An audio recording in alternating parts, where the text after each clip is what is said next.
I cried. मैं जहाज में बैठ के मैं रो रहा था। मेरी रोने की वजह ये थी कि यार मैंने इस मुल्क ने मुझे पढ़ाया लिखाया, इस मुल्क ने मुझे बनाया, लेकिन हालात ऐसे हो गए कि I have been pushed out from this country. काश के ऐसी सिचुएशन होती कि मैं थोड़ा बहुत इस मुल्क के लिए कुछ कंट्रीब्यूट कर सकता। I got global talent visa और बहुत अच्छी पोजीशन में मुझे फॉरेन जॉब ऑफर होगी स्कॉटलैंड यूके में। मैं 2 जनवरी को मैंने I made a move from here. मैं एक अच्छी बेहतर मिडिल क्लास में होने के बावजूद भी इकोनॉमिकली सर्वाइव नहीं कर पा रहा था। मैं ऐसे लेक्चरर्स को जानता हूँ जिन्होंने PhDs की हुई हैं और 15 तारीख के बाद वो पैसे मांग रहे होते हैं और मैंने उनको रोते भी देखा है। I know the people those who decided to commit suicide. Sir हमने सारी जिंदगी पढ़ने पे लगा दी, हमारे पास जो सैलरी होती है वो 10-12 तारीख को खत्म हो जाती है। यहाँ पर आपको जो नहीं मिला तो आप पूरी उम्मीद है कि स्कॉटलैंड में जाके आपको वो सब कुछ मिल जाएगा। मेरे बच्चे स्कूल में एडमिट होंगे, इट्स कम्प्लीटली फ्री। जो मेरी बेटी है, लंच भी जो है that's being given by the school. बेटा मेरा इज एंजॉयिंग, हेल्थ का कोई इशू नहीं। इन्वायरमेंट, सेफ्टी एंड सिक्योरिटी है। आपके सर्किल के जो और लोग हैं वो लोग क्या सोचते हैं? सब मौके की तलाश में है, लेकिन सब अफसरदा है। अभी भी आई एम डिटरमिन्ड कि मैं एक दिन वापस इस मुल्क में मुझे आना है, कि अगर मैं जिंदा नहीं आया तो मेरी बॉडी तो इधर ही आएगी, क्योंकि I am from this soil. Welcome to Raftaar podcast. Pakistan में बहुत तेज़ी से ब्रेन ड्रेन हो रहा है, ये तो हम सब जानते ही हैं। पाकिस्तान के हाईली एजुकेटेड, हाईली स्किल्ड लोग मुल्क के हालात से तंग आकर पाकिस्तान छोड़कर जा रहे हैं। मेरे आज के मेहमान भी एक ऐसी शख्सियत हैं जिन्होंने अभी चंद माह पहले ही जो है वो पाकिस्तान को खैराबाद कहा है। PhD डॉक्टर हैं और इंडस्ट्रियल इकनॉमिक्स में इन्होंने PhD की है और अभी रिसेंटली जो है वो स्कॉटलैंड मूव हुए हैं। फॉर्मर डीन CBM रह चुके हैं। हमारे साथ इस वक्त मौजूद हैं, उनसे बात करेंगे और समझने की कोशिश करेंगे कि ऐसे क्या हालात थे जिनकी वजह से वो स्कॉटलैंड मूव हो रहे हैं। अस्सलाम वालेकुम डॉक्टर साहब, कैसे हैं? अस्सलाम, अल्लाह का शुक्र, अल्हम्दुलिल्लाह। अच्छा डॉक्टर साहब, मैं आपकी प्रोफाइल देख रहा था और आपने भी बताया, माशाल्लाह आप तो हाईली पेड होंगे यहाँ पर, आप वेल क्वालिफाइड हैं और सब कुछ है आपके पास, अच्छी जॉब होगी।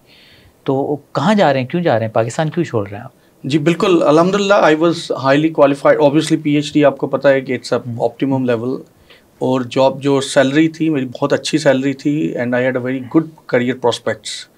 लेकिन मैं आपको एक इंसिडेंट से शुरू करता हूँ, फिर हम ट्रैक बैक करेंगे बाकी चीज़ों पे कि जिस इंसिडेंट ने मुझे मजबूर किया कि नहीं यार अब ये मुल्क रहने के काबिल नहीं है, अब जाना चाहिए।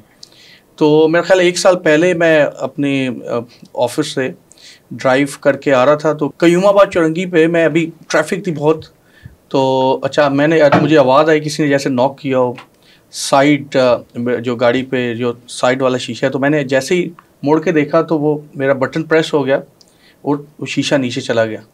तो वो एकदम से मैंने देखा कि वो गन यहाँ पे आ गई है मेरे, और वो मुझे कह रहा मोबाइल दे दो।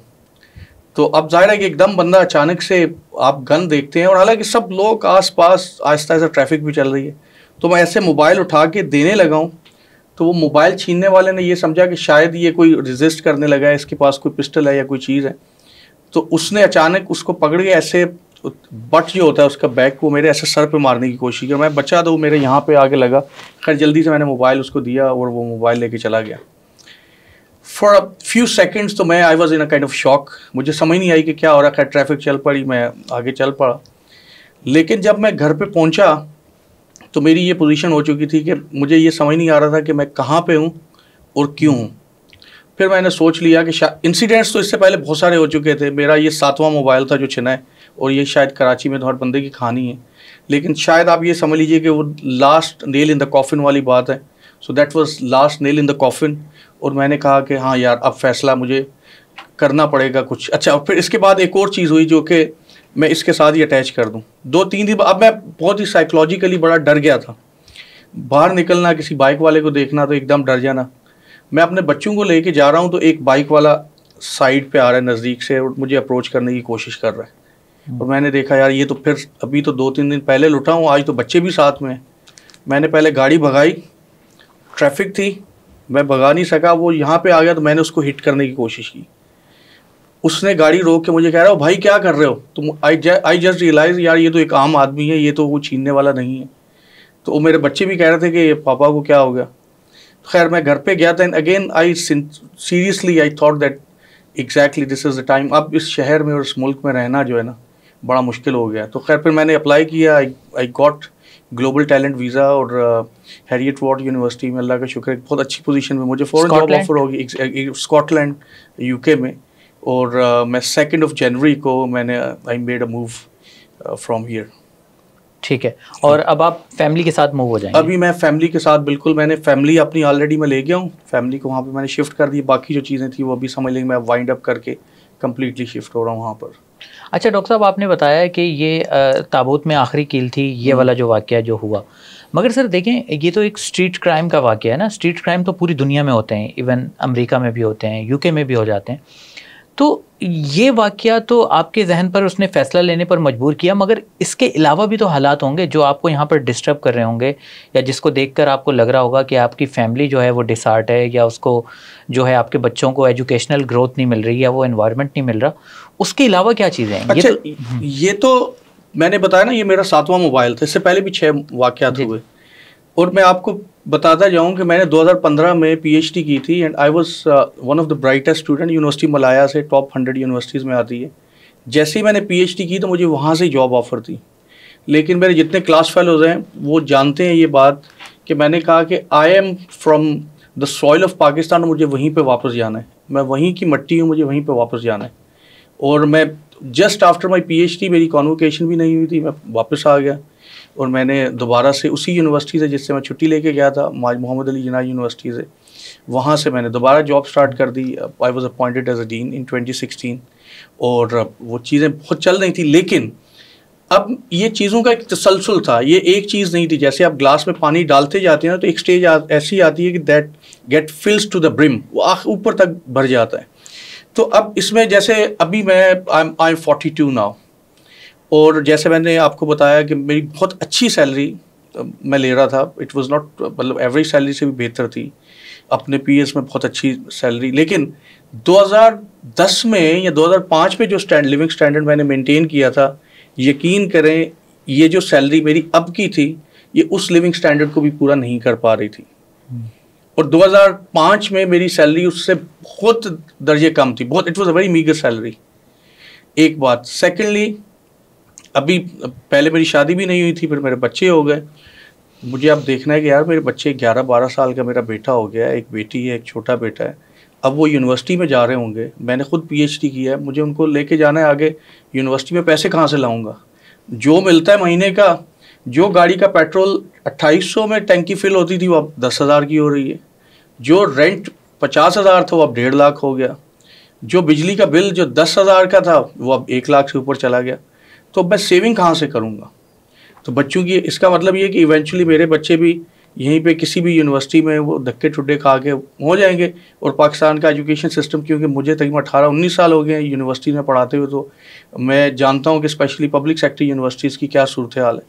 तो दूसरी इंपॉर्टेंट बात ये थी कि इकनॉमिकली मैं एक अच्छी बेहतर मिडिल क्लास में होने के बावजूद भी इकनॉमिकली सर्वाइव नहीं कर पा रहा था। और यकीन कीजिए, मैं ऐसे लेक्चरर्स को जानता हूँ जिन्होंने पीएचडीज़ की हुई हैं और 15 तारीख के बाद वो पैसे मांग रहे होते हैं, और मैंने उनको रोते भी देखा है।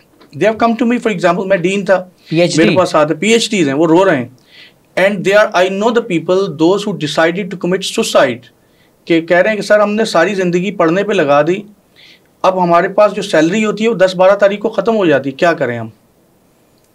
और एंड मेरी उनसे सिचुएशन थोड़ी बेहतर थी, मेरी सैलरी चले 30 तारीख तक चल जाती होगी या कुछ थोड़े बहुत बचत हो जाती होगी, but I was not able to save enough कि मैं अपना एक घर ही बना लूँ, मैं अपने बच्चों के लिए बेहतर उसको एजुकेशन वो ले सकता। पाकिस्तान में घर है ज़ाती? मेरा ज़ाती घर नहीं है, मेरे अब्बा का घर है, और उन्हीं से ही मैं अपने अब्बा, और सम टाइम। आप कब से जॉब कर रहे हैं? मुझे 20 साल हो गए जॉब करते हुए। 20 साल से आप जॉब कर रहे हैं और अब तक अपना घर नहीं बना पाया? और मैं पिछले 10 साल से एग्जीक्यूटिव लेवल पे जॉब कर रहा हूँ, तो फिर भी मेरे पास अपना घर नहीं है। और ये मैं आपको आगे चल के बताऊंगा कि इसकी वजह सैलरी या कुछ नहीं, इसकी वजह हमारा बैंकिंग सिस्टम भी है, इसकी वजह हमारी मॉर्गेज पॉलिसी भी है जिसका ना होना है। वो आगे चल के मैं आपसे शेयर भी करूंगा कि क्या वजह है, और इसीलिए मेरे जैसे लाखों लोग घर नहीं बना पाते। और शायद पिछली गवर्नमेंट ने थोड़ा बहुत इसके बारे में सोचा था, लेकिन मेरे ख्याल में अब इसकी तरफ किसी की तवज्जो नहीं है, और इसमें हमारी एक माफिया का भी किरदार है, जो कि आगे जाके अगर आप पूछेंगे तो मैं वो भी आपको थोड़ा सा बताने की कोशिश करूँगा। तो सर मुझे ये बताएं कि यहाँ पर आपको जो नहीं मिला तो आप पूरी उम्मीद है कि स्कॉटलैंड में जाके आपको वो सब कुछ मिल जाएगा? बिल्कुल। अच्छा, मैं एक तो ये कि ज़ाहिर है बंदा जब मूव करता है, इमिग्रेट करते हैं, तो आपको प्रॉस्पेक्ट्स नज़र आते हैं। I am on global talent visa. अभी मैं चाहे जो भी वीज़ा की कैटेगरी हो, वहाँ पे मैं पहुँचा हूँ तो मेरे बच्चे स्कूल में एडमिट होंगे, इट्स कम्प्लीटली फ्री एजुकेशन, कोई मुझे उनके वो नहीं चार्जेस देने। इवन जो मेरी बेटी है उसका स्कूल का लंच भी जो है that's being given by the school. बेटा मेरा इज़ इंजॉइंग, बेटे वो हम स्कूल में बहुत अच्छे तरीके से सेट हो गए। हेल्थ का कोई इशू नहीं है।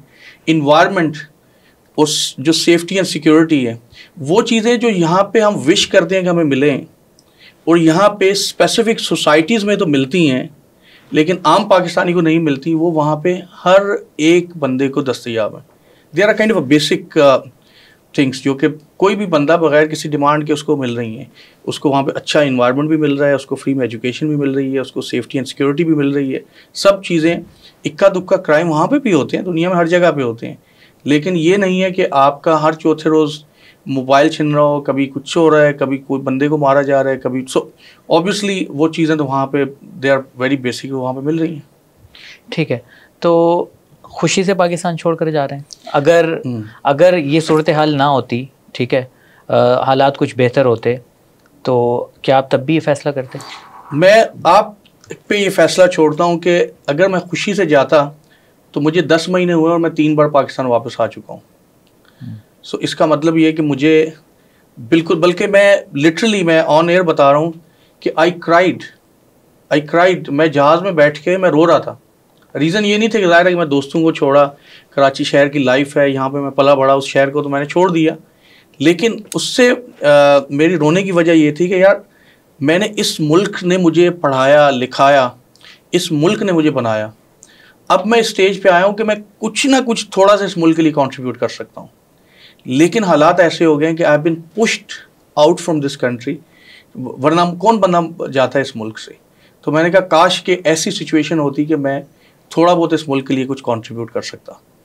तो वो वाकई, एंड मेरे साथ जो पैसेंजर बैठा हुआ था वो देख रहा था मेरी तरफ कि यार ये क्यों अच्छा खासा जवान आदमी है, क्यों रो रहा है, ये क्यों उसकी आंखों से आंसू आ रहे, शायद इसको होम सिकनेस हो रही है। लेकिन वो वजह ये थी कि मुझे इस चीज़ का दुख भी था, एक गिल्ट भी था कि इस मुल्क ने जिसने मुझे बनाया, इस मुल्क को देने के बजाय अब ये टाइम है कि मैं इस मुल्क को डिलीवर करूं, लेकिन हालात ऐसे हैं कि मुझे जाना पड़ रहा है।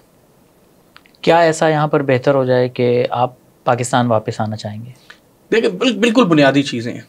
नंबर 1, आपकी थोड़ी सी इकोनॉमिक सर्टेनिटी हो जाए। देखिए, मेरी सैलरी आज एक्स अमाउंट है, जो आपकी इन्फ्लेशन, इंटरेस्ट रेट, सारी चीज़ें, मुझे ये पता नहीं कि कल उस सैलरी की क्या जो कुव्वत ख़रीद है वो होगी।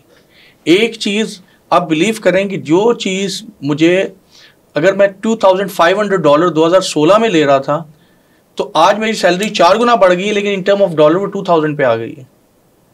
तो मुझे, मैं एक, number 1 economic, bit of the economic certainty. Number 2 थोड़ा सा लॉ इन्फोर्समेंट, थोड़ी सी सेफ्टी एंड सिक्योरिटी के, जो आम आदमी है, हमारे जैसा आदमी है, उसको थोड़ा सा सेफ्टी एंड सिक्योरिटी, कुछ मतलब जो भी आम पाकिस्तानी है जो रोड पे घूम रहा है, तो सेफ्टी और सिक्योरिटी के साथ घूम सके। उसको अगर किसी से कंप्लेन है तो उसकी कंप्लेन थोड़ी बहुत सुनी जा सके।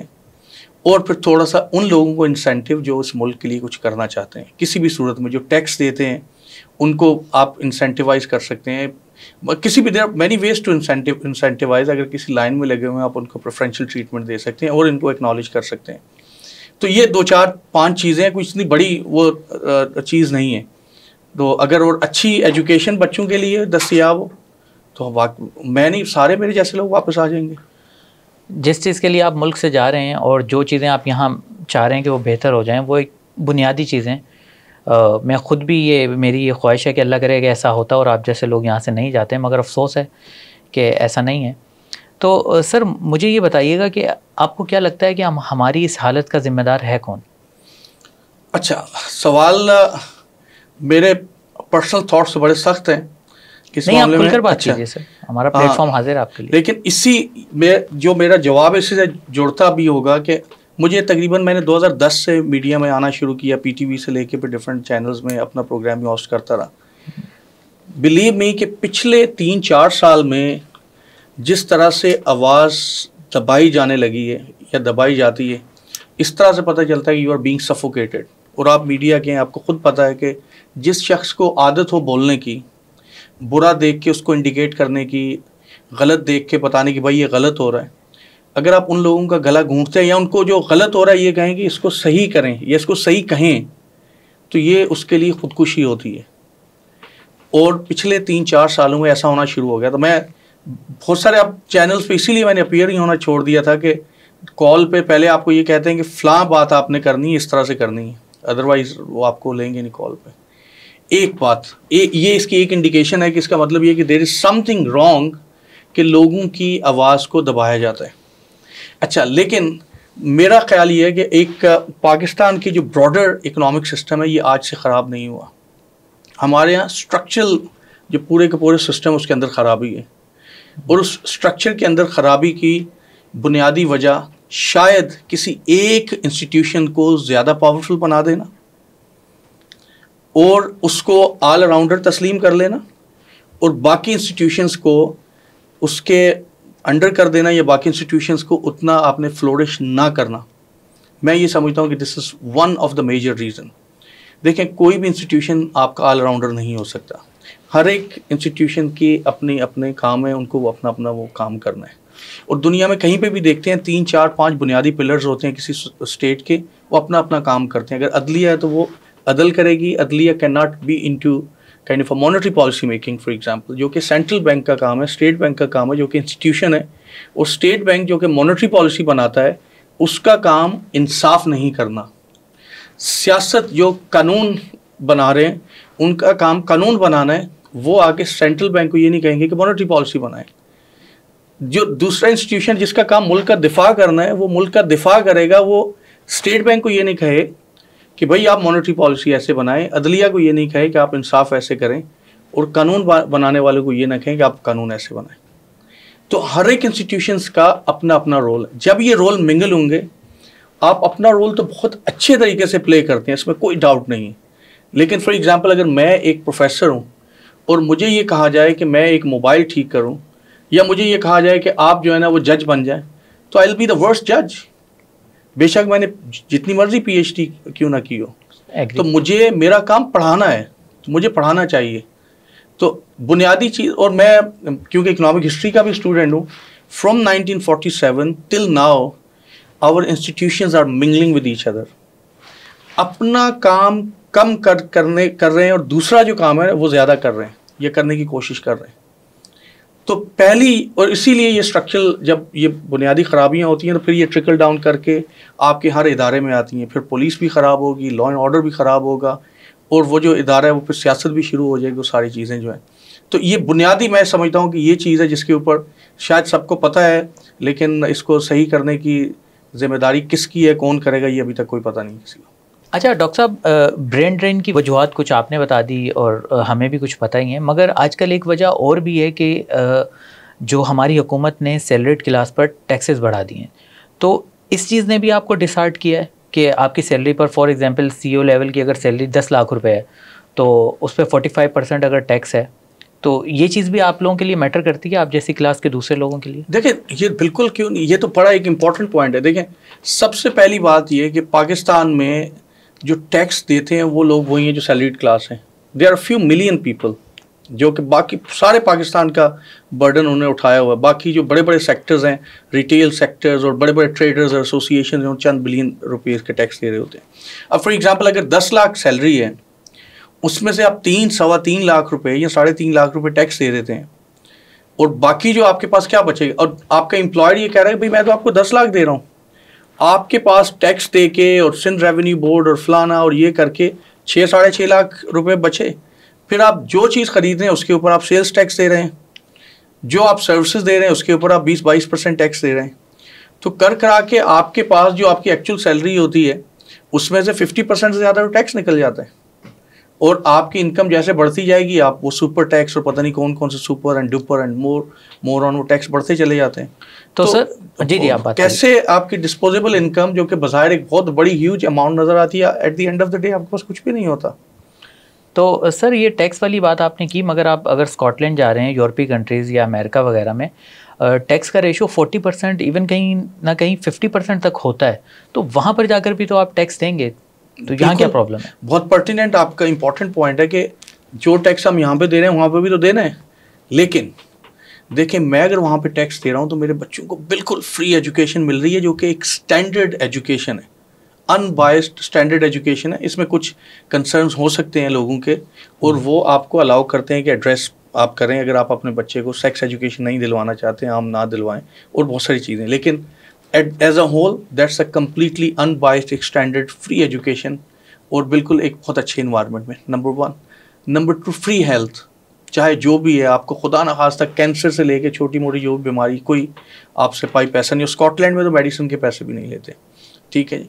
उसके अलावा और बाकी बहुत सारी जो सर्विसेज हैं वो आपको फ्री ऑफ कॉस्ट है। रोड पे आप घूम रहे हैं, मैं रात को कई दफ़ा 12 बजे 11 बजे भी वॉक करने चला जाता हूँ। कराची का ज़ाहिर है कि आपको जो बंदा आदी होता है वो 11 बजे तो वहाँ पे हु का आलम होता है, 11 बजे भी चले जाते हैं, लेकिन कोई आराम से घूम फिर रहे होते हैं, कोई डर नहीं होता कि यार आ जाएगा अभी को मार देगा। ये सेफ्टी एंड सिक्योरिटी, क्लीनलीनेस, आपको कोई चीज़ नज़र नहीं आएगी कहीं पे। आप हमारे शहर की हालत देख लें, कचरा जगह जगह पे पड़ा हुआ है। जो टॉप एलीट क्लास जो जगह हैं वहाँ पे भी कचरा पड़ा होता है, हर जगह पे डस्टबिन और कचरा। बल्कि कराची को तो अब कचरे का शहर कहते हैं, या और भी पाकिस्तान, पूरे पाकिस्तान यही हालत है। लेकिन वहाँ पे आपको नहीं एक क्लीन इन्वायरमेंट मिलेगी, और जस्टिस, आपको कोई एक मसला हो, फॉर एग्ज़ाम्पल मैं एक दफ़ा ट्रेन पे जा रहा था, ट्रेन रास्ते में टर्मिनेट कर दी उन्होंने कहा कि आप बेशक रहना चाहते हैं तो हम आपको होटल देंगे, सुबह फ्री में आप ट्रेन पे जाएं, सब चीज़ें हम बियर करेंगे। अगर आप कैब लेके जाना चाहते हैं आप कैब लें और चले जाएं। I took the cab for around 350 pound, और मैं गया वहाँ पे। जब मैं वापस आया मैंने क्लेम किया कि जी मैंने कैब ली थी, आपकी वजह से मैं लेट हो गया था, मुझे होटल में रहना पड़ा, मुझे खाना खाना पड़ा, सारी चीज़ें मैंने लिख के दी, आई क्लेम्ड, और वो मुझे सारी चीज़ें वापस कर दी उन्होंने। तो इस तरह की सर्विस आप समझते हैं कि पाकिस्तान रेलवे देगा, जो कि ट्रेन आज 7 बजे के बजाय कल 7 बजे स्टेशन पे पहुंचती है और अगले 7 बजे वो वहाँ पे पहुंचेगी। तो टैक्स लेने की हद तक तो बिल्कुल सही है, लेकिन टैक्स के बदले में जो सर्विसेज दे रहे हैं वो ज़मीन आसमान का, वो कोई कंपैरिजन ही नहीं। पॉट होल्स, पता नहीं है कि कोई मोटरसाइकिल वाला बेचारा कहाँ पे जाके गिर जाएगा खड्डे में, और क्या। तो देने के हवाले से तो नथिंग हियर। डॉक्टर साहब, मेरे पास कुछ अल्फाज भी नहीं है कि मैं अपने सवाल को डिफेंड कर पाऊँ या आपकी बातों से इख्तलाफ कर पाऊँ, मेरे पास तो अल्फाज नहीं हैं। आगे बढ़ते हैं सर, मुझे ये बताएं कि आपने बताया कि आप जहाज़ में रो रहे थे और 10 महीने में आप 3 बार जो है वो पाकिस्तान आ चुके हैं। जाहिर सी बात है, इस मट्टी से हम सब मोहब्बत करते हैं, आप भी करते हैं। तो ये बताएं कि आपने बताया कि आपके 2 बच्चे भी हैं। 3 बच्चे हैं। 3 बच्चे हैं माशाल्लाह। तो मुझे ये बताएं कि वो क्या सोचते हैं, क्या वो भी मोहब्बत करते हैं, या वो उनकी अभी इतनी एज नहीं है तो वो बात नहीं है, वो वहीं पे सेटल होना चाहते हैं, वो फेड अप हो गए हैं? क्योंकि वो ये वाली जनरेशन तो हम लोगों से अलग सोचती है ना कुछ। देखिए, इंटरेस्टिंगली मैं आपको बताऊं कि मेरी बेटी अभी तक मुझे कहती है कि बाबा कराची वापस चले। अच्छा, ठीक, उसको हालांकि सारी फैसिलिटीज़ हैं, सारी चीज़ें वहाँ पे, लेकिन जाहिर है कि उसके दोस्त, वो यहाँ से जो स्कूल में थी उसको अपनी मिस याद आती है, अपने जो स्कूल के दोस्त हैं वो याद आते हैं, वो सारी चीज़ें यहाँ पे जो इन्वायरमेंट है वो याद आती है, और मुझे पूछती है कि हम लोग कब जाएंगे।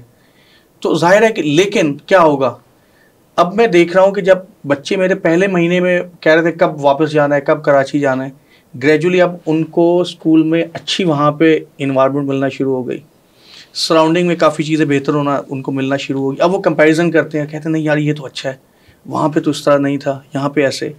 मुझे ऐसे लगता है गोइंग फॉरवर्ड कि अल्लाह ना करे, लेकिन 3, 4, 5 साल में या 6 साल में मेरे बच्चे या मेरे जैसे लोगों के, दूसरों के बच्चे अगर कॉन्टीन्यूसली वहाँ पे रहते हैं, जब वो पाकिस्तान आएंगे तो उनको एक बहुत बड़ा शौक लगेगा। वो कहेंगे यार वहाँ, यहाँ पे हम खड़े हैं और इधर ये है। और फिर जब वो दोबारा वापस वहाँ पे जाएंगे तो वो वापस नहीं आएंगे इस मुल्क में। और ये मुझे डर भी है, क्योंकि मैं तो प्रोग्राम के आखिर में कहना चाह रहा था, लेकिन मैं अभी कह देता हूँ कि मुझे अभी भी आई एम डिटर्मिन्ड कि मैं एक दिन वापस इस मुल्क में मुझे आना है। ठीक है, अगर मैं ज़िंदा नहीं आया तो मेरी बॉडी तो इधर ही आएगी, क्योंकि I am from this soil, लेकिन मैं इस मुल्क में ज़िंदा वापस आना चाहता हूँ। शायद कि मैं अपने आप को ज़्यादा रिजिलियंट होकर अपने आप को थोड़ा फाइनेंशियली मजबूत करके बेहतर तरीके से इस मुल्क की खिदमत कर सकूँ। लेकिन आना तो है हमें, लेकिन शायद मेरे बच्चे ये ना सोचें, वो बच्चे जिसके वहीं पे अच्छी इन्वायरमेंट मिलेगी, सारी चीज़ें वहाँ पे मिलेंगी।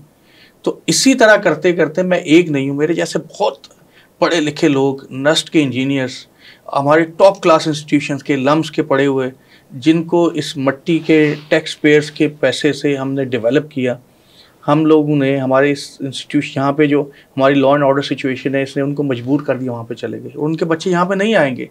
And they are contributing to their economies, not to our country. आपने वीज़े के लिए ज़ाहिर सी बात है अप्लाई किया होगा, और मुझे नहीं पता, आप बल्कि बताइएगा कि आपका फ़र्स्ट अटैम्प्ट था और उसी में जो है वो आपको वीज़ा मिल गया, या इससे पहले भी आप डिफरेंट कंट्रीज़ में ट्राई करते रहे, ये बताइएगा।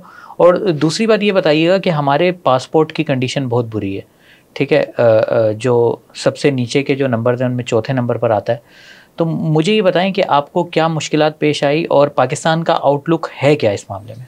अच्छा, एक बात तो ये कि ज़ाहिर है मैं ये नॉट बोस्टिंग, मैं अपनी ये नहीं, मैं अपनी की बड़ी तारीफ़ कर रहा हूँ, मेरे जैसे बहुत पाकिस्तानी है, मुझसे बहुत ज़्यादा टैलेंटेड है, लेकिन मैं यकीन करें इस मुल्क में रहते हुए मैंने मास्टर तक यहीं से किया, पीएचडी करने मैं बाहर गया, फिर वापस इधर ही आ गया। इसके बावजूद इसी मुल्क से मैं यहाँ से visiting professor Copenhagen business school जैसे इदारे में भी गया हूँ, और अभी मैं I am in few months I will be going to the Cambridge university as a visiting scholar. तो इसका मतलब ये कि पीएचडी तो एक टॉप अप था, बाकी चीज़ें तो यहीं से हुई।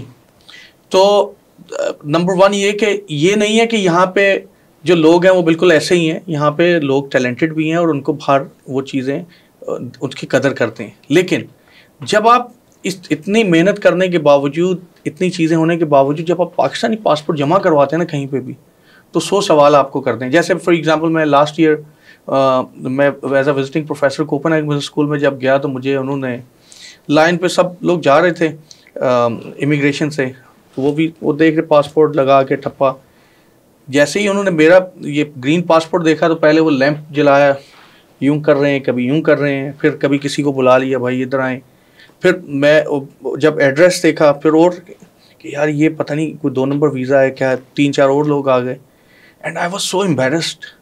और आखिर मुझे कह रहे हैं थैंक यू वेरी मच, आपका वो हम सॉरी चेक कर रहे थे, सॉरी फॉर इनकन्वीनियंस, आप जा सकते हैं। यकीन करें तकरीबन 3 एयरपोर्ट पे मेरे साथ इस तरह से हुआ, और जो लोग पीछे होते हैं खड़े दूसरी नेशनैलिटीज़ के, वो देख रहे होते हैं। जब उस वक्त मैं ये सोच रहा था कि ये लोग हमारे जो हुक्मरान हैं, क्या इन लोगों को इस सारे प्रोसेस में इस तरह की डिफ़िकल्टीज फेस करनी पड़ती हैं? अगर ये पाकिस्तान का पासपोर्ट लेके जाएं और इस तरह से इनको एम्बैरसमेंट हो, तो क्या ये पाकिस्तान के लिए वही इनके वैल्यूज़, इक़्तिदार्स, प्रिंसिपल्स और एफर्ट्स होंगी या कुछ चेंज होंगी जो आम पाकिस्तानी कर रहा है? तो और इसके अलावा मैं आप इसमें ऐड करता जाऊं कि जब भी डिस्कशन होती है, मैं I am sorry for being too negative, लेकिन जाहिर है कि we have to call the spade is spade, मतलब जो सच है उसको सच कहना है, वरना बहुत हमने कहा कि जी हमने फलाम तीर मारे और ये किए हैं, लेकिन सच तो ये कि जब भी डिस्कशन होती है मुल्कों की, हमारे मुल्क का जब नाम आता है तो बिलउमूम it is associated with the kind of poverty, कि जी फ्लड आ गए, पॉवर्टी है, करप्शन है, कोई डेमोक्रेसी नहीं है, सूडो डेमोक्रेसी है, या ह्यूमन राइट्स वायलेशन। अभी इसमें एक और चीज़ है जो कि बहुत ही उस पर मैं बहुत ज़्यादा बात नहीं करूँगा वरना मेरा जाना मुश्किल हो जाएगा, जो कि आपका रिलीजियस का रिलीजन जो एक्सट्रीमिस्ट हैं हर स्कूल ऑफ थॉट में, कोई एक स्कूल ऑफ थॉट नहीं है, ठीक है, कोई भी एक बात हो तो सर तन से आप उसका उतार दें और ये करें और वो करें। तो ये हमारी दिस इज़ द आउटलुक कि when ever somebody is talking about Pakistan, तो वो डिस्कशन ये नहीं हो रही कि उस मुल्क की ये एक्सपोर्ट्स हैं, उस मुल्क का के अंदर जो है वो ये अपॉर्चुनिटीज़ हैं, यहाँ पे उसकी फॉरेन इन्वेस्टमेंट हो सकती है, या इंटरनेशनल पॉलिटिक्स उसका ये रोल है, बल्कि डिस्कशन ये हो रही होती है कि वहाँ पे बहुत पॉवर्टी है, विमेन राइट्स कर्ब्स किए जा रहे हैं, रिलीजियस एक्सट्रीमिज़म है, कंटेनर्स जो है ना वो जलाए जा रहे हैं, कभी धमाके हो रहे हैं। तो फॉर ऑल रॉन्ग रीजंस हमारी डिस्कशन जो है वो हो रही होती है। अब ऐसी सूरत हाल में कौन इस मुल्क में आएगा ये आप खुद डिसाइड कर सकते हैं। आपने ये फ़ैसला अपने लिए लिया है या अपनी फैमिली के लिए, अपने बच्चों के लिए लिया है? ज़्यादा आपने ऊपर किसको रख के सोचा, अपनी ज़ात को? नहीं, ऑब्वियसली मेरे बच्चों को, क्योंकि देखिए मैं तो, अगर मैं अकेला अपने लिए तो हमने काफ़ी एक अच्छी ज़िंदगी गुजार ली यहाँ पे जो भी था, लेकिन बच्चों के लिए ज़ाहिर है आपने देखा होगा कि इंसान खुद से उस पर जितने भी जुल्म कर लें वो सह जाता है, जब उसके बच्चों को कुछ होता है ना तो वो ज़्यादा, बहुत ज़्यादा इमोशनल हो जाता है। और ये दुनिया का एक निज़ाम अल्लाह ताला ने रखा हुआ है। तो ऑब्वियसली मुझे अपने बच्चों का देखना था कि यार इनका फ्यूचर क्या होगा, इनको क्या मैं बेहतर तालीम दे पाऊँगा, इनको एक सेफ़ प्रॉस्परस कंट्री दे पाऊँगा, उस ऐसी इन्वायरमेंट जहाँ पे ये अपने आप को, अपने जो भी उनके बिलीफ्स हैं, अपने जो भी उनका सोच है उसके मुताबिक वो ज़िंदगी गुजार सकेंगे या नहीं गुजार सकेंगे। तो द आंसर वाज नो, कि यहाँ पे ना तो मैं अपने बच्चों को उस तरह से जो मेरे अपने मीन्स है उसमें एक अच्छी तालीम दे पाऊँगा, ना अच्छा घर दे पाऊँगा, ना अच्छी इन्वायरमेंट दे पाऊँगा।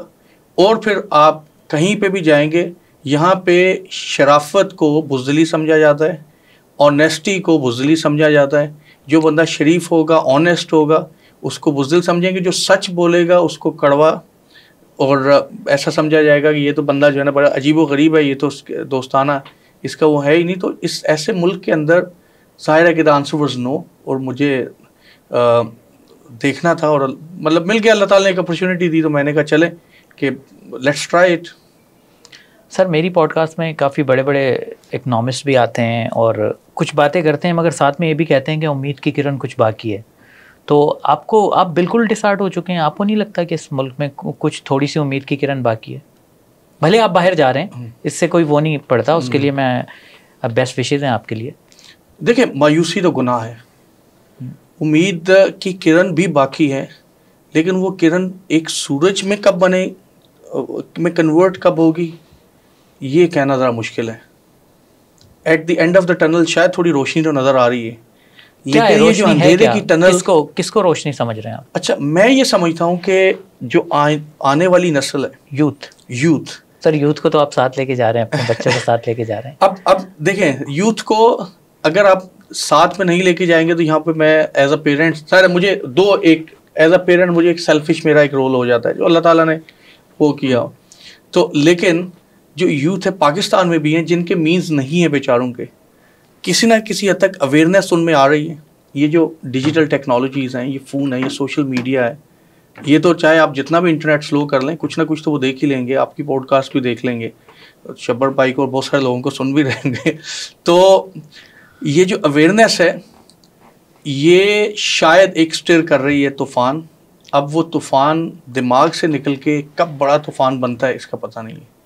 ये एक चीज़ मैं समझता हूँ कि शायद ये एक उम्मीद की किरण बाकी है। बाकी मुझे नहीं लगता कि इवन कि जो मेरी एज के या हमसे पुराने लोग थे वो इस मुल्क को डिलीवर कर पाएंगे। लेकिन मेरे मुंह में खाक, मैं बिल्कुल ये कहना नहीं चाहता हूँ, लेकिन personally based on my experience मैं अगेन ये कह रहा हूँ कि मेरी बिल्कुल ख्वाहिश नहीं है, मैं अपने आप को, मेरे मुंह में खाक, लेकिन मुझे आइंदा आने वाले चंद, कम से कम अगले 10 सालों में तो पाकिस्तान के मुआशी हालात को बेहतर होते हुए नज़र नहीं आते। इसी तरह से ये टाँवा चलता रहेगा, और अगर आप इसको और अगले 20 साल तक भी ले जाएं तो मुझे कोई ब्रेक थ्रू सिचुएशन नज़र नहीं आती। और शायद अगर हमारी मुलाकात हो आज से 10 या 20 साल बाद तो हम यहाँ पे बैठ के ही बातें डिस्कस कर रहे होंगे, मुझे ऐसे लगता है। दुआ है कि अल्लाह करे ऐसा ना हो, और आपकी भी यकीनन यही ख्वाहिश होगी।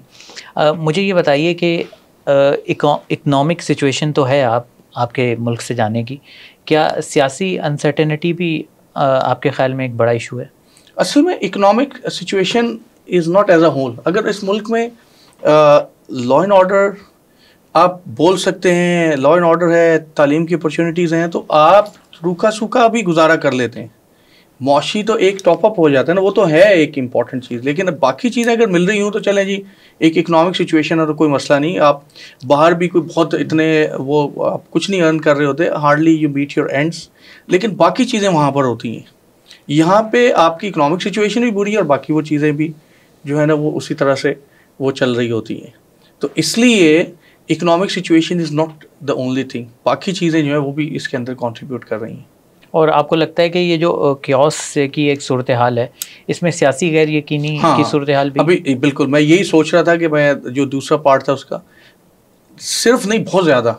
देखिए जैसे जैसे आप पढ़ते जाते हैं ना, आज़ादी के बारे में और सेल्फ लिबरेशन क्या होती है, तो फिर आपको महसूस होता है कि आप एक मुल्क में नहीं, एक चौधरी के डेरे पे बैठे हुए हैं और समहाउ उस चौधरी के किसी न किसी तरीके से मुलाजिम हैं जो कि आप काम कर रहे हैं। हो सकता है कि कुछ मुलाजिम ऐसे हैं जो डायरेक्टली उसके पाँव दबा रहे हैं, कुछ ऐसे हैं जो उसकी ज़मीनों पे काम कर रहे हैं, कुछ ऐसे हैं जो उसके घर के बर्तन धो रहे हैं, कुछ ऐसे हैं उनको वो डायरेक्टली इंटरेक्ट नहीं करता होगा।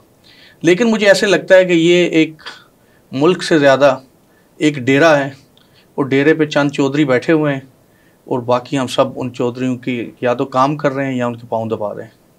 तो ये सियासी अनसर्टेनिटी जो है ना, ये उसी की ही रिफ्लेक्शन है। ये सियासी अनसर्टेनिटी व्हाट्सएवर इसको आप जैसे एक्सप्लेन करें तो सियासी अनसर्टेनिटी भी उसी में आ जाती है। तो ये चौधरी के डेरे के अंदर ही जो छोटी मोटी अनसर्टेनिटी है, ये सियासी अनसर्टेनिटी है।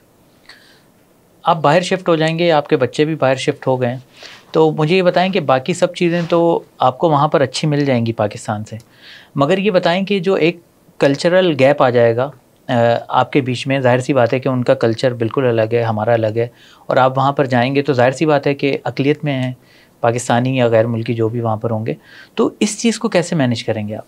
अच्छा, पहली बात ये है कि मेरे जहन में ये है कि मैं जब वहाँ पे जाऊँगा तो शायद मैं अपने आप को बेहतर करके, इस काबिल करके आऊँ कि इस मुल्क में इंडिपेंडेंटली लड़ के कुछ अपना रोल प्ले कर सकूँ। तो अभी भी मेरे जहन में ये नहीं है कि मैं वहाँ पे जाके सेटल हो जाऊँगा। मैं शायद हिजरत कर रहा हूँ अपने आप को बेटर इक्विप करने के लिए, अपने बच्चों के मुस्तकबिल के लिए। अब बाकी आगे मेरे बच्चों की मर्ज़ी है, उनको मैं कोशिश तो करूँगा एक दफ़ा यहाँ पे लाने की, वो आते या नहीं आते। जहाँ तक रहेगी कल्चरल वैल्यूज़ की बात, ये इसमें बिल्कुल आपकी मैं बात एग्री करता हूँ कि कल्चरल वैल्यूज़ हमारी और उनकी बहुत डिफरेंट है। लेकिन जब आपकी अपनी कन्विक्शन होती है अपनी चीज़ों पे, अपनी बिलीफ पे, और जब आप थोड़ी सी मेहनत करते हैं तो वहाँ पे भी आप अपनी कल्चरल वैल्यूज़ इम्पार्ट कर सकते हैं। जैसे अभी फॉर एग्ज़ाम्पल मेरे बच्चे हैं वहाँ पे, तो मैं उनको रेगुलरली मस्जिद में भी लेके जाता हूँ, वहाँ पे कुरान भी पढ़ते हैं। ड्रेसिंग आप जैसी करते हैं, कोई मसला अपने हिसाब से आप कर सकते हैं, कोई रोक टोक नहीं है। आप हिजाब पहने या बाया पहने, व्हाटएवर यू वियर, कोई मसला नहीं है। वहाँ पे बहुत सारे मुस्लिम्स हैं, वहाँ पे मदरसे भी इवन बने हुए हैं बहुत सारे, फाज भी हैं, आलिम भी हैं, फाजिल भी हैं।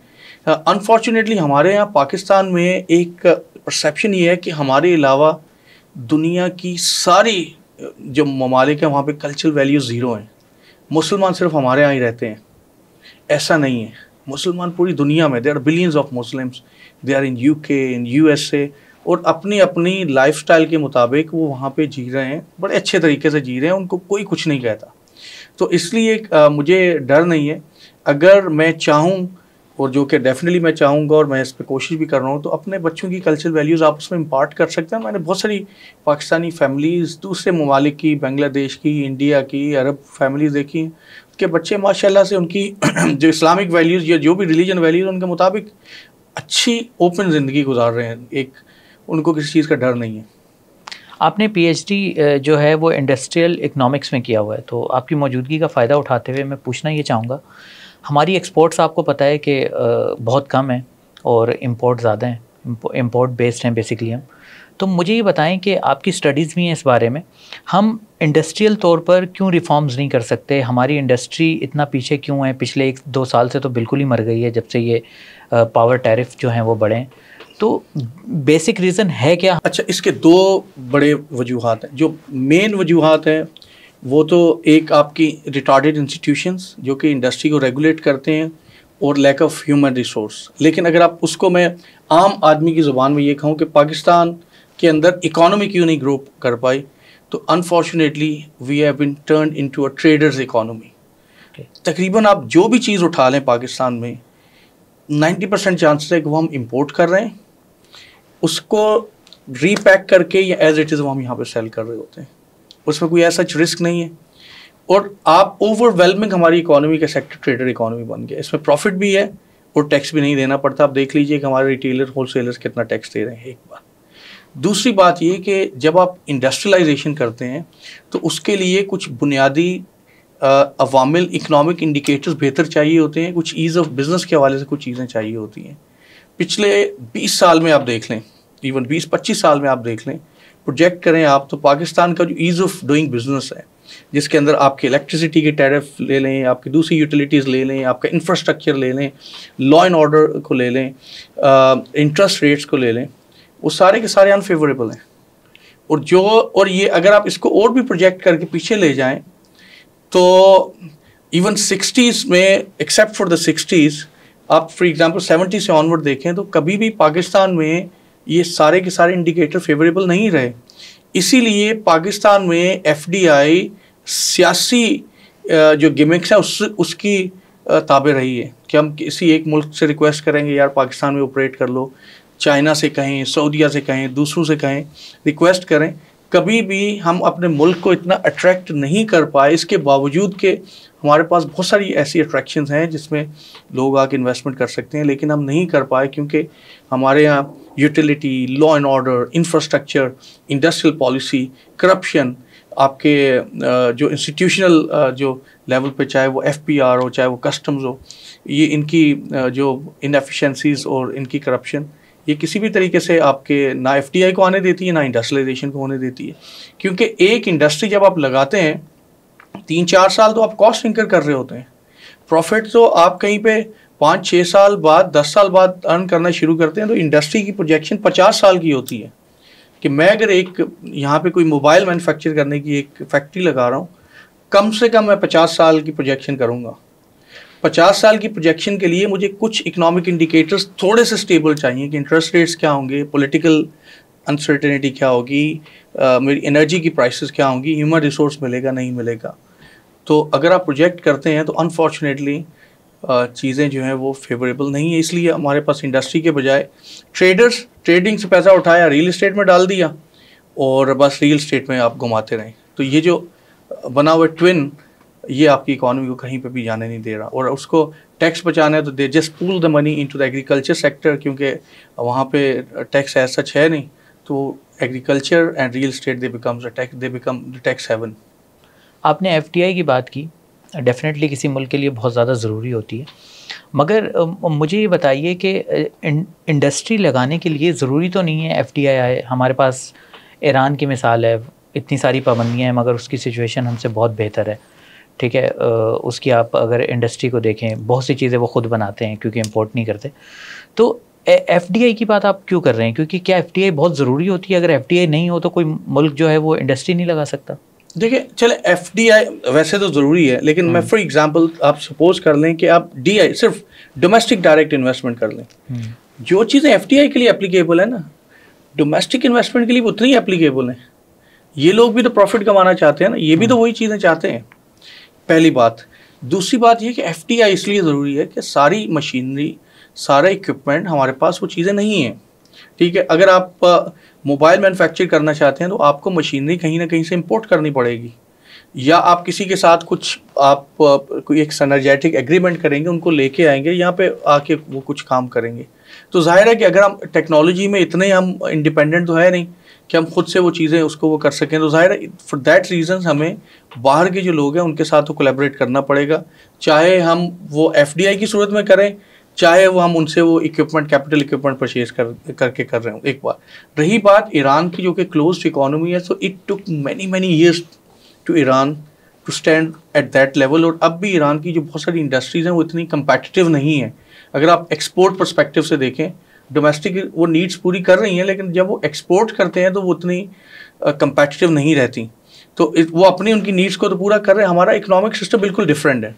हमारी जो इकोनॉमी है वो हम बहुत सारी चीज़ें एक्सपोर्ट कर रहे होते हैं और उससे कहीं गुना ज़्यादा इंपोर्ट कर रहे हैं। बच्चों के दूध से लेके, डायपर से लेके, मेडिसिन तक हम इंपोर्ट कर रहे हैं। तो वो चीज़ें इंपोर्ट करने के लिए हमें फॉरेन रिजर्व्स चाहिए, और उसके लिए हमें एक बहुत सब्सटेंशियल अमाउंट में एक्सपोर्ट्स करनी है। और उस एक्सपोर्ट को करने के लिए आपको वो चीज़ें प्रोड्यूस करनी है जो कि दुनिया में डिमांड है जिनकी। तो उसके लिए आपको ज़ाहिर है कि जो बाहर के इन्वेस्टर्स हैं उनके साथ लिंक करना पड़ेगा, उनको यहाँ पे लाना पड़ेगा ताकि आप उस क्वालिटी की चीज़ों को प्रोड्यूस कर सकें। अच्छा सर, आपने ज़ाहिर सी बात है अप्लाई किया होगा, ये आज की बात नहीं है। इस प्रोसेस में भी सालों महीनों लग जाते हैं। आप कह रहे हैं कि 10 माह से आप वहाँ पर हैं, तो अभी पाकिस्तान आए हुए हैं। तो अभी जब आप आए हैं तो 10 महीने पहले की सूरत हाल और अब की सूरत हाल में आपको कोई फ़र्क लगा? हमारी इकॉनमी के नंबर बज़ाहिर ऐसा लग रहा है कि बेहतर हो रहे हैं, तो कुछ सिचुएशन बेहतर नज़र आ रही है आपको? ये वो मुझे अमीर का या गालिब का शेर है जिसका एक मिसरा है कि तबीब ये समझता है, मुझे उसका मिसरा तो नहीं पता, लेकिन मैं क्योंकि ऐसे गलत शेर पढ़ने के बजाय उसका मैं मफहूम पढ़ देता हूँ कि शायद मरीज़ की हालत कुछ अच्छी है वो थोड़ा, लेकिन ये वो जो इंटर टेम्पोरल किस्म का थोड़ा सा रिलीफ होता है ना, उनके आने से जो आ जाती हैं सांस, वो समझते हैं कि मरीज़ की हालत। सुभान अल्लाह, वाह। तो ये आपने वो बिल्कुल सही शेर पढ़ दिया। तो ये वही बात है कि उनके आने से ये पूरे आपने बल्कि इसके अंदर जो है ना वो सिचुएशन को रिफ्लेक्ट कर दिया, दरिया को कूजे में बंद कर दिया। अब वो कौन आते हैं, उनसे सिचुएशन कितनी बेहतर होती है सबको पता है, और जब वो जाएंगे तो सिचुएशन क्या हो जाएगी। तो इसका मतलब ये कि this is a kind of a temporary relief जो कि बहुत ज़्यादा लॉन्ग टर्म नहीं होगा। पाकिस्तान की इकॉनमी के जो फंडामेंटल्स हैं वो अभी भी वैसे ही हैं। मैं ख़ुद हैरान हूँ कि स्टॉक एक्सचेंज जो हवा में उड़ रही है, जो कि पता नहीं एलोन मस्क के रॉकेट से भी ऊपर जा चुकी है, जो कि बेस करती है आपकी शेयर की प्राइसेस के ऊपर, और शेयर की प्राइसेस बेस करती हैं आपकी मैन्युफैक्चरिंग सेक्टर की प्रॉफिटेबिलिटी के ऊपर, और प्रॉफिटेबिलिटी है नहीं, और आपके जो डिस्काउंट रेट्स हैं वो इतने हाई हैं, तो स्टॉक एक्सचेंज क्यों इतनी हाई चल रही है।